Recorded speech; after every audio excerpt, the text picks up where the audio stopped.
125 কিমি জুড়ে সোনার খনি। মাটি খুঁড়লেই মিলছে তাল তাল সোনা। এমনিতে সে দেশে অর্থের অভাব নেই। বিশ্বের অন্যতম ধনী দেশগুলির তালিকায় রয়েছে সেই দেশ। সেখানেই লক্ষ্মীলাভের আরও এক উৎস আবিষ্কৃত হয়েছে। কথা হচ্ছে সৌদি আরবকে নিয়ে। পশ্চিম এশিয়ার অন্যতম বৃহৎ এই দেশটির অর্থনীতি যথেষ্ট মজবুত। সেই অর্থনীতির ভিত খনিজ তেল।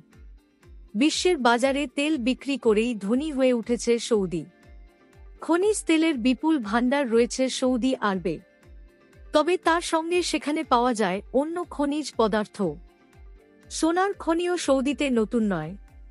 সেই সব খনিকে কেন্দ্র করে পর্যাপ্ত শিল্প গড়ে উঠেছে। সম্প্রতি সেই সৌদিতেই আবিষ্কৃত হয়েছে আরও বড় একটি সোনার খনি।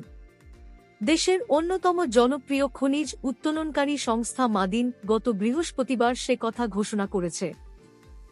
মক্কায় মনসৌরি মাসারা স্বর্ণখনিতে মাদিন সংস্থার কাজ চলছে। সেখানেই আরও অন্তত 125 কিলোমিটার দীর্ঘ সোনার খনির হদিস পেয়েছেন খনি শ্রমিক এবং আধিকারিকেরা। মক্কার মাটির নিচে সোনার বৃহত্তর খনি রয়েছে বলে আগেই আন্দাজ করেছিলেন বিশেষজ্ঞেরা।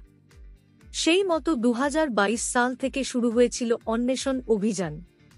এতদিনে সাফল্যে মিলেছে। মনসৌরি মাসারা স্বর্ণখনি বিশ্বের অন্যতম বড় সোনার ভাণ্ডার।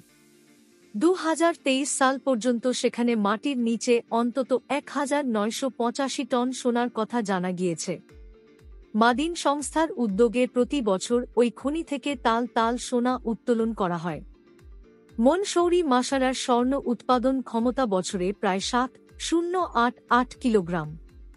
প্রায় একই এলাকায় নতুন খনি আবিষ্কার হওয়ায় সোনার উৎপাদন আরও বৃদ্ধি পাবে বলে মনে করা হচ্ছে। বিশেষজ্ঞদের দাবি, মক্কায় প্রথম শ্রেণীর স্বর্ণবলয়ের খোঁজ পাওয়া গিয়েছে। সোনাকে কাজে লাগিয়ে অর্থনীতিতে নতুন করে জোয়ার আসতে চলেছে সৌদি আরবে। অনেকে মনে করছেন আগামী দিনে সোনা হয়ে উঠবে সৌদির অর্থনীতির অন্যতম শক্ত ভিত। খনিজ তেলের সঙ্গেও পাল্লা দেবে হলুদ ধাতু। মাদিন সংস্থার সিইও রবার্ট উইলস জানিয়েছেন, সোনা নিয়ে তাদের অনেক বড় ভাবনা চিন্তা রয়েছে। 2030 সালের মধ্যে স্বর্ণশিল্পকে তাঁরা সৌদির অর্থনীতির তৃতীয় স্তম্ভ হিসাবে গড়ে তুলতে চান। 2022 সালে মদিনা শহরে সোনা এবং তামার খনি আবিষ্কৃত হয়েছিল। বিশেষজ্ঞদের আশা, পরপর এই আবিষ্কারের ফলে সৌদির খনি শিল্পের চেহারা বদলে যেতে পারে। সৌদির সোনার ভাণ্ডার বিদেশি বিনিয়োগকারীদের আকৃষ্ট করবে বলে মনে করা হচ্ছে।